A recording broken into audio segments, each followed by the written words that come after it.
Some rulings against players wanting extra eligibility. Is common sense returning? It's time to get the squad together. You're talking ball with the SEC squad.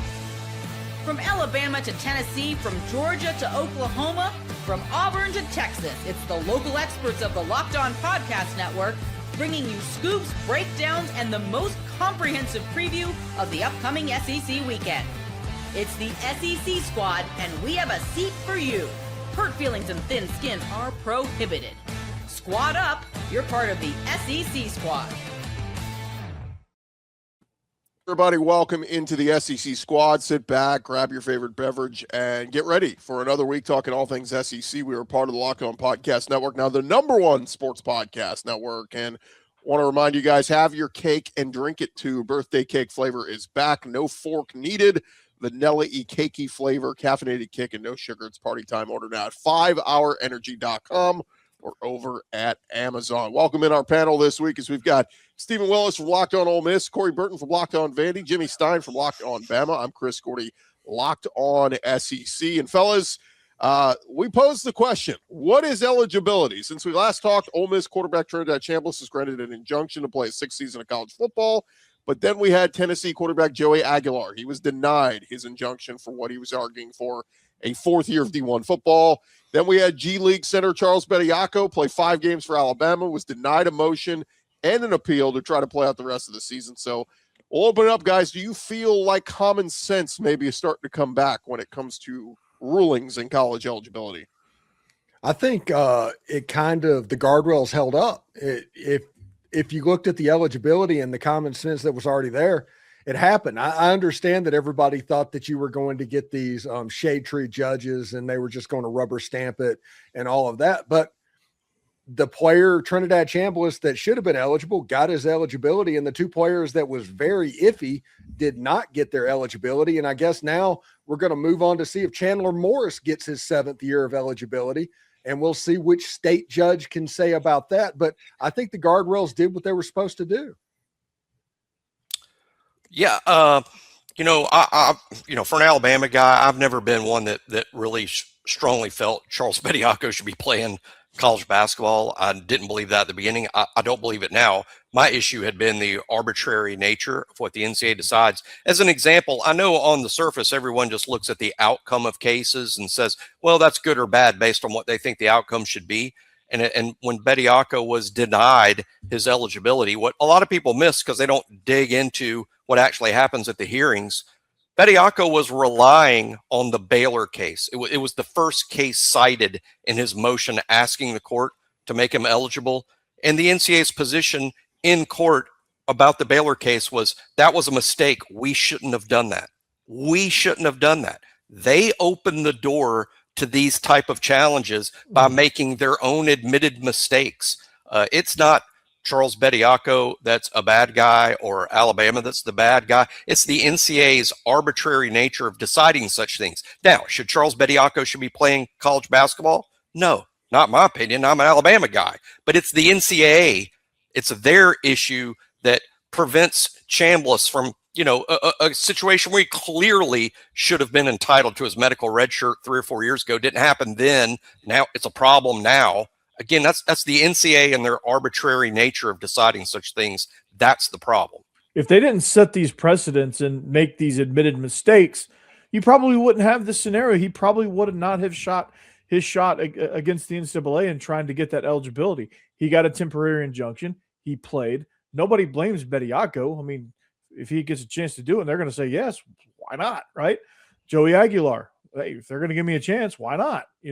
Trinidad Chambliss went through an unnecessary – you guys are spot on with that. He went through an unnecessary, lengthy battle to get what was already entitled to him because he came from Division II to Division I, which why there's a great difference in the medical redshirt process. If it's the same organization, the NCAA, why is it different in Division II than it is Division I as far as obtaining a medical redshirt? I don't get that either, but – again, I think all in all, things this Chandler Morris case will be interesting to kind of see where that falls. I'm very, very intrigued by that. But I think the ones that they got it right. They didn't just blanket it, which I thought they were going to do. I thought they were just going to blanket and say, all right, Bediako, you're good. All right, Aguilar, you're good. Anybody that wants to come back, you're good. LeBron, hell, if you want to come play for Ohio State, you're good too. Hey, you know, sign me up for that. That would be kind of cool, actually. I don't know. It'd be kind of fun to see him in the NCAA tournament. Just a LeBron reel for one shining moment. I think it'd be cool if he played football. Well, yeah, be cool tight too. end. Sure. We should add to Owen Heineke over at Oklahoma. He was denied his waiver. He had an issue where he played, I think, lacrosse or something his freshman year. Yeah, played 3 games, and they're counting that as a full year. I don't know. I too. Like, you play a different sport, like. Yeah, I mean, how many quarterbacks did we have in the 90s? Like, played baseball, got drafted in Major League Baseball, went and played in the minors for a couple of years, and then came back to college. I mean, Nick Saban had it at with Booty and then Matt Mock, who ended up coming and winning the national championship. One of those guys won a Heisman. His name is Chris Winkie. Yeah. He was like 29 years old in college. He's like 2 years younger than the quarterbacks that are playing right now. Yeah, it's so, but it's interesting though, guys, because I think, look, it's exciting to get a big name back for college football. It's going to be awesome to watch Trinidad Chambliss and see what he does this year. But I think from like just reading our comments and most of our listeners and people out there, the overwhelming trend is you got 4 years, move on. Like, I think that's what most of our listeners are kind of saying to a lot of these guys. And so that's where I say, I'm not saying Trinidad, I'm saying some of these other guys, I think that's where I say it feels like common sense is starting to come back, at least in these courtroom rulings, to go, all right, bro, you've done enough, move on. Well, just give them 5 years and let's just move on with it. Just set a blanket. Hey, you got 5 years unless something crazy happens. And Charles Bediako's case, it's Charles Bediako and his lawyer. It's not Alabama and their lawyers. This is Charles Bediako and his lawyer that is trying to gain eligibility. I think Nate Oates' position at Alabama isn't so much, hey, y'all are crazy, Charles should be playing. I really think the point that Nate Oates is making is, why are we letting 25, 26, 27-year-old European pros play? Well, why is that happening? Can we put an end to all of that? I think if you ask Nate Oates privately what he'd like to see here, it's the end of that, as opposed to, hey, Charles should play. Now, he is taking the position Charles should play because Charles is his guy. Charles is in school at Alabama. He's going to graduate from Alabama. He's practicing as a student with the team. But in the end, I think what Nate Oates would like to see is these older Europeans that have been pros for years at whatever level of pro ball they're playing at home. I think he would like to see some reins or some guardrails put on that. Can you imagine if Tony Kukoc went to UCLA instead of the Bulls coming out of Lithuania, Croatia? Well, that's a deep cut. I was going to throw in here two guys just kind of tied into this conversation when we talk about the kid at Kansas. Was it Darren Peterson or whatever his name is? He they're having some issues where basically he's like taking nights off. Oh, he's sick tonight and all this, and he's highly paid in NIL and all that. Like, what do you think is going to happen here with the evolution of NIL? Like, you can't put forth a good effort in a contract, so like it's a weird Pandora's box we're opening from that realm too. Yeah, they need to get rid of this. Is trickle down from load management in the NBA. That's what's happening. Now all of a sudden a college schedule of 35, 40 games, that's going to be too taxing on bodies as well. And people that just don't want to play doesn't play. And the NBA has to get the load management under control so it doesn't trickle down. For long, you're going to have junior college quarterbacks needing to take a night off. That's what we're looking at. Yeah, it's the load management thing. Don't get me started on that. That's a bunch of crap. But yeah, I don't know how I don't really know how you police that. I guess you have to put some language in the NIL contract that says, hey, you got to play this amount of games. But you can't. Barring injury. I don't know. There's some way they could sneak that in there, I'm sure. They got some lawyers and they got some legal people and contract writers. They could probably throw something in there that would prevent the just taking a night off. Now, obviously, injury's injury, but there's got to be some way to do it. I mean, I'm sure there is. I'm not creative enough to come up with that myself, but I'm sure there's something in there. Ole Miss hasn't had really opt-outs in bowl games because there's some kind of language in their NIL contracts that incentivizes playing that game. maybe there's some sort of a bonus or something like that. Maybe you can set it up to where you have appearance essential fees to where if you cross a threshold, maybe it gets cut a little bit. I don't know. Maybe bonuses paid, maybe bonus paid at the end of the year, post bowl game. So if you don't play in the bowl game, you don't get the bonus. I think that would make, it's all contractual, or it should be all contractual. I just wonder if it's not contractual, is it only a matter of time before, let's say, someone's quarterback out there says in a November non-conference game, a lot of SEC teams play these FCS games in November. When a quarterback says, hey, I'm entering the draft when the season's over, I'm just not going to play against UT Chattanooga. You'll have to find someone else. I mean, I think that's similar to what's going on with maybe a couple of basketball players. Well, that's what I was going to bring up, because they're saying the reason Peterson's sitting out is to avoid injury. He doesn't want to. He's projected to be the number one pick in the NBA draft, so he don't want to mess with his draft stock. But I'm going, like, you're not at like 500 Rutgers. You're at Kansas, who's one of the best teams in the country. Like, it's, you got plenty to play for here. But it's an interesting thought, because I had that too. Like, you think of, let's say South Carolina struggles next year, and Lenore Sellers, they're, I don't know, sub 500, and with 3 games left, he goes, you know what? I'm shutting this down. I saw the mock drafts. I'm supposed to go top half of the first round. I'm done. And then what happens there? How do you control that? It's not crazy to think it. It's not crazy to think it's going to happen. As a matter of fact, it feels sort of inevitable, really. But I think Steven's right about this can be addressed by the collectives and their deals with the players, where that they just simply don't get paid unless they play. Yeah. I mean, incentives, bonuses, things like that. I mean, it's all what's written in the language of the contract. And if you allow it, if you don't cover that, then if it happens, it happens. Yes. We're in the mercenary era of college football. And if you don't start acting like it's the mercenary era of college football, you're going to get bitten by it. Well, we'll need plenty. Probably have a press conference and go on and on about someone stealing the players. Yeah, we'll need plenty of. I can't imagine who would do that. I don't know. We'll need plenty of Jimmy Stein legal minds out there to write up that stuff. So, billing hours out the wazoo. When return, guys? Since I retired from law practice, by the way, my hourly rate has gone way up. Oh, there you go. How many you heard it, Greg Sankey, if you want to call Jimmy. How many SEC teams will get into the NCAA tournament, the SEC squad? Talking more ball next. I'm Kalia Butler, host of Locked On Women's Basketball, and this is Mazda's Women's Basketball Snapshot, celebrating the work no highlight reel can ever capture. South Carolina rolled past Ole Miss 85-48 to clinch a share of the SEC regular season title and lock down the number 1 seed in the conference tournament. The Gamecocks extended their win streak over Ole Miss to 21 straight. UCLA dominated Wisconsin 80-60 to secure its first outright Big Ten regular season championship in program history. The Bruins improved to 27-1 overall and remain unbeaten in conference play. And number 12 TCU stormed back from a 13-point fourth quarter deficit to beat Iowa State 80-73. The Horned Frogs now sit alone atop the Big 12 standings and are 1 win away from clinching another regular season conference crown. These moments are earned off the clock, those long before the lights ever come on. The sweat, the fakes, the doubt, the scrapes, and coming back for more every time.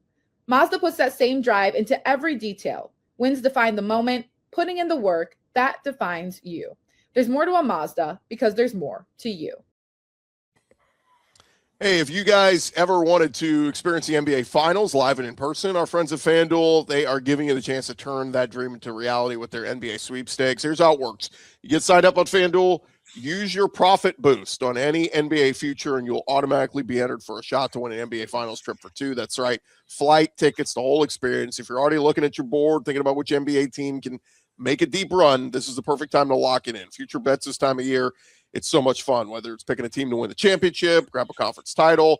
It adds that extra layer of excitement to every game down the stretch. And right now, not only can your pick win you some cash, but it can also send you to the NBA Finals. Visit FanDuel.com to get started. Use your profit boost on any NBA future and get entered for your chance to win a trip to the NBA Finals. Play your game with FanDuel, the official sports betting partner of the NBA. All right, fellas, as we get back into it, it's interesting. Oh, by the way, I want to remind you guys, get your favorite Locked On show ad-free with the Everydayer Club, plus members-only Discord access, where you can chat with Steven and Corey and Jimmy and myself. Just check it out, lockedonpodcast.com/Everydayer Club to learn more.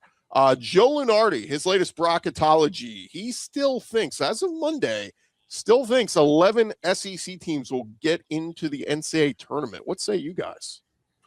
I believe him. Even though Vanderbilt is, for Vanderbilt's sake, even though they're kind of on a bit of a skid, I think they're in. I think Georgia's in. Kentucky's. Let's list them out: Kentucky, Alabama, Auburn, Arkansas. Did I say Georgia? I think I said Georgia. Okay. I think I'm at 7. I don't. Guess Florida. Texas. Texas. Florida. Yeah. A&M. A&M. That's 10. And then who's the 11th? Auburn. I said Auburn. Tennessee. Vanderbilt. Tennessee. There's 11. Yeah, the only way Ole Miss is getting in is if there's a watch party at Buffalo Wild Wings. That's the only March Madness experience they're going to have this year. I think I'm not going to argue with Joey brackets. I mean, if Lunardi says 11, I'm going to believe it's 11. I would just say that Missouri, Auburn, there's still time for a couple of SEC teams to play their way out. So 11 isn't guaranteed by any stretch of the imagination. But hey, if Lunardi says 11, I believe it. You see there on the bracketology, Mizzou last 4 in. Auburn and even A&M, A&M didn't have a tough non-con part, November and December. I don't think they earned a lot of points there, and they fizzled a little bit late.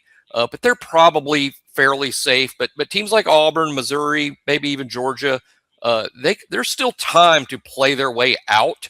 But I don't believe that's what's going to happen. I think as of right now, you see all 11 in. Yeah, unless you're 10. Your 3-10 seeds and 11 seed go on a massive losing streak. I find it hard to believe. I love seeing Vanderbilt sitting there at a 5 seed.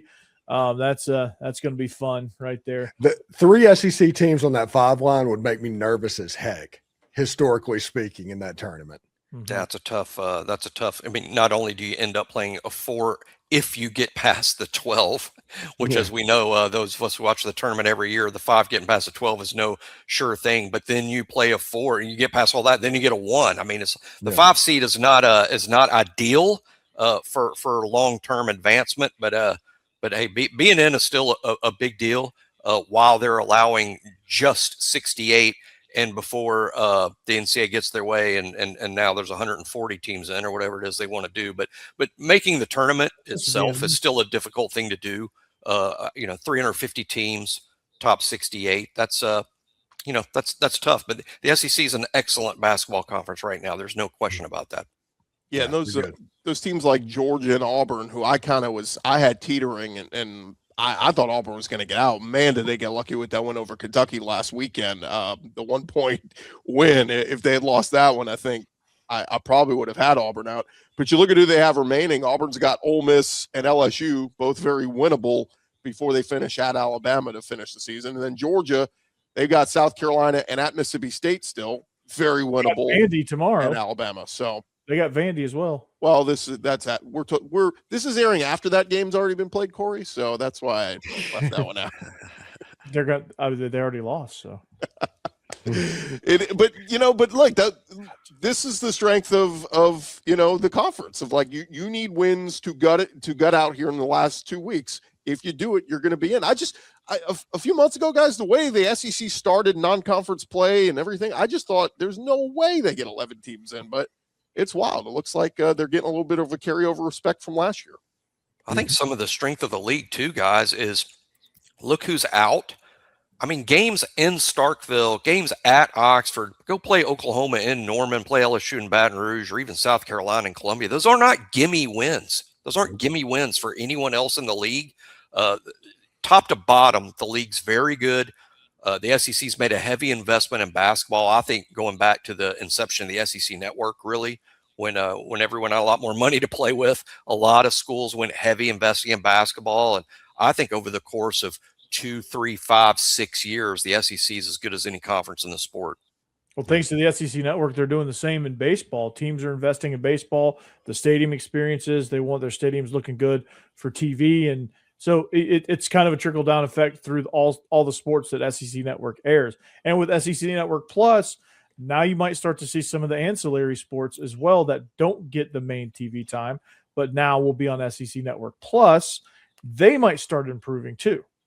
Yeah, Ole Miss softball just built a new stadium, basically just for optics and what it would look like and things like that. I think Ole Miss softball last year had a losing record in the league and made it to the Women's College World Series. That sounds like something that happens in the baseball World Series. Hey, it's something that can happen with SEC basketball too. I mean, you don't have to win the SEC to have a team capable of getting to the Final Four. That's just how competitive the league is. In 2022, Ole Miss was the last team in the tournament, and they won the national title. We should give some love to the women's side of things. How about Dawn Staley? South Carolina winning the SEC regular season championship, the 5th straight SEC regular season title for them. The SEC is going to have they got a lot of good women's teams ranked in the top 25. They're going to get a lot of teams punched into the postseason, but that is nothing short of phenomenal. What in the era of, Gino Auriemma and what he built at UConn and all this, what Dawn Staley's built there at South Carolina is absolutely ridiculous. Vanderbilt sitting there as tied for second in the league there. Michaela Blakes is one of the best players in the country. She's had 10 30-point games for the first time this century. Yeah, because of the ice storm, Ole Miss had 4 top 25 games where they played top 25 teams in the span of a week. 4 games in a week. They have no legs right now. None. Describing Dawn Staley as a Hall of Fame coach isn't accurate enough. She should have her own wing, of however many halls of fame she enters. She's unbelievable, and to me is sort of the face of the sport itself and women's college basketball. The consistency, really amazing. But women's college basketball in the SEC, very, very strong. Again, you don't have to be at the very top of the league to be highly competitive nationally.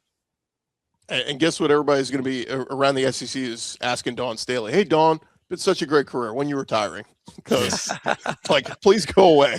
Stop winning." She is this generation's Pat Summitt. Yeah. Dawn, you look a little tired. Is it? Should you sure you don't want to go to the beach? Go retire.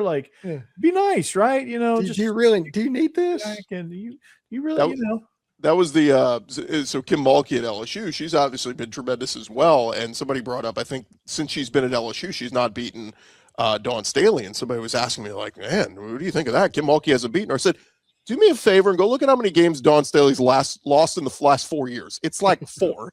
She doesn't lose. So, it's just to say she's got somebody's number. She's got everyone's number. No one can beat her. So it's kind of like, what's your record against prime Nick Saban? Oh, right. You can't win that. Yeah.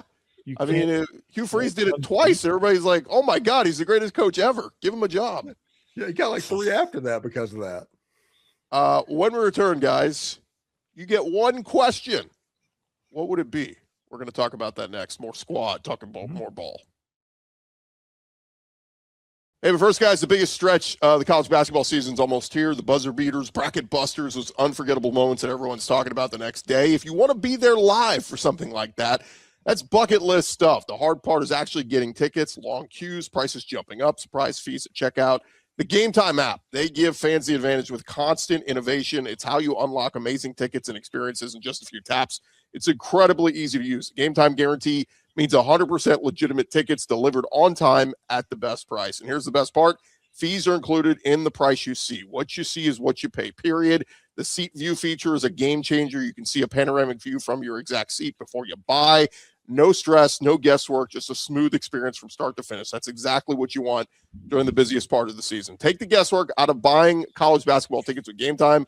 Download the Game Time app, create an account, use our code LOCKEDON for $20 off your first purchase. Terms apply. Again, create an account, redeem our code LOCKEDON for $20 off. Download the Game Time app today. Hey, also, welcome to the 5-Hour Energy Flavor Draft. 18 different flavors to choose from, including new options like confetti, craze, free rainbow, cotton candy. There's something for everybody. The board is set. The flavors are ready. Get your number one pick for the 5-Hour Energy Flavor Draft. Steven, what's your go-to flavor? Cherry, man. I'm kind of old school, one of the originals. Either that or grape. Give me that. I'll be pretty happy. I love the grape. Corey, what's yours? I'm just going to go with the old school berry. Like it's tried and true. Jimmy, have you tried any of the new ones? I'll go grape myself as my favorite, but I'm waiting on bourbon and Coke flavored. I'm waiting on R&D to deliver the bourbon and Coke flavored. That would be intriguing. Might be down the road, but the confetti craze, my wife tried it. She said she liked it a lot. Nice. 5-hour energy shots. They give you a boost with 0 sugar. Mention which flavor you like. Let us know, and you can find your new favorite flavor of 5-hour energy shots available online at 5hourenergy.com. It's the number 5hourenergy.com or on Amazon. All right, fellas, as we head into our final segment here, I did want to kind of throw this out here, have a little bit of fun, but our buddy in the industry, Josh Pate, he made some headlines this past week as he got a sit-down interview with the president, and we won't get into the topic or any of that, but it just got me thinking, if you had a chance to sit down with whoever the president is, don't even name a name, just President X, you could sit down with them, ask anything regarding college football right now, what would it be? Keep in mind, we got NIL, we've got all this different stuff. Everybody's crying for Congress to get involved. It's the wild, wild west. What would be the one thing you'd like to bring up to the commander-in-chief? Can you help us name a commissioner?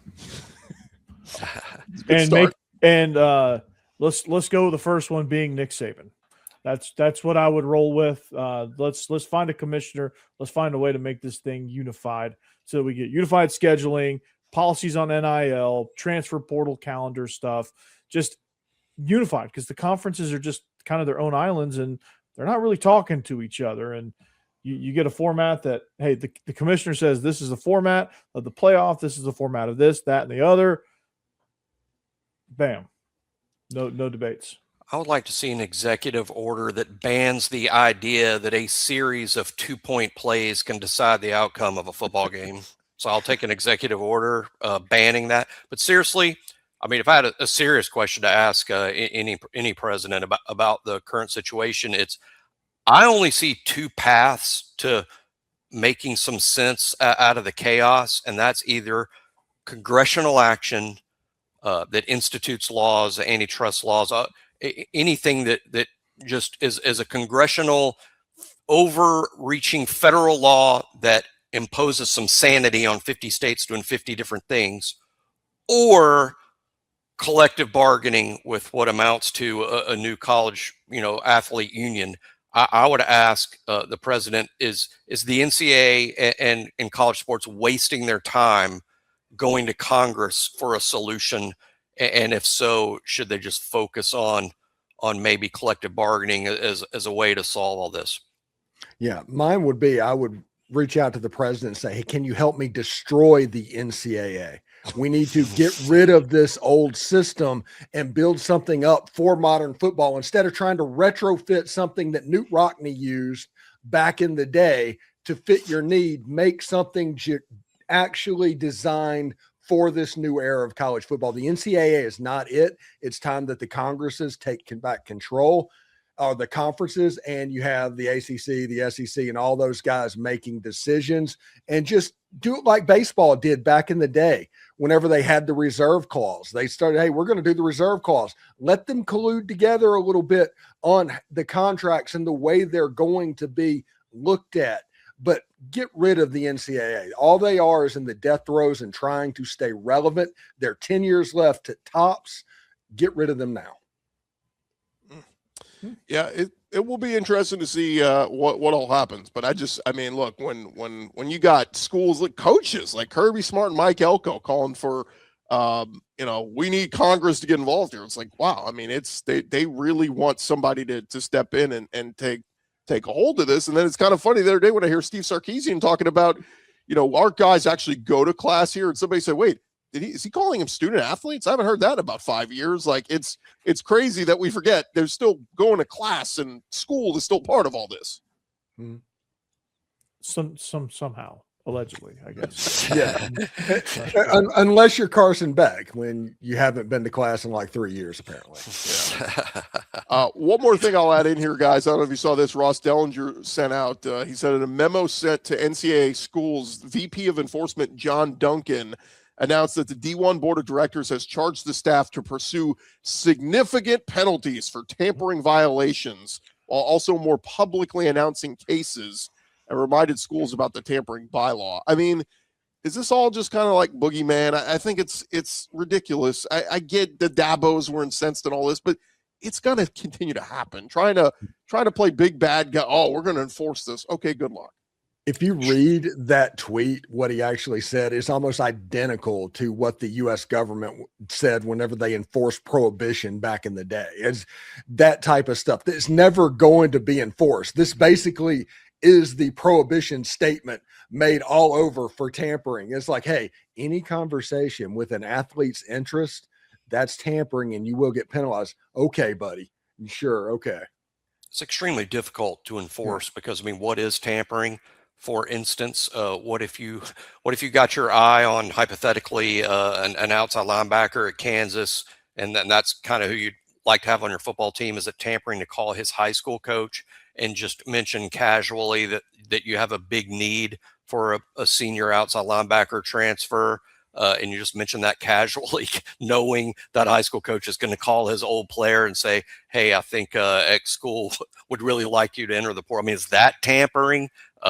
It's extremely difficult to enforce other than the most obvious cases. But still, I think it's too big. I think it's like enforcing speeding, where if everyone's driving, 56, you get a ticket. I mean, it's just going to be very difficult to enforce.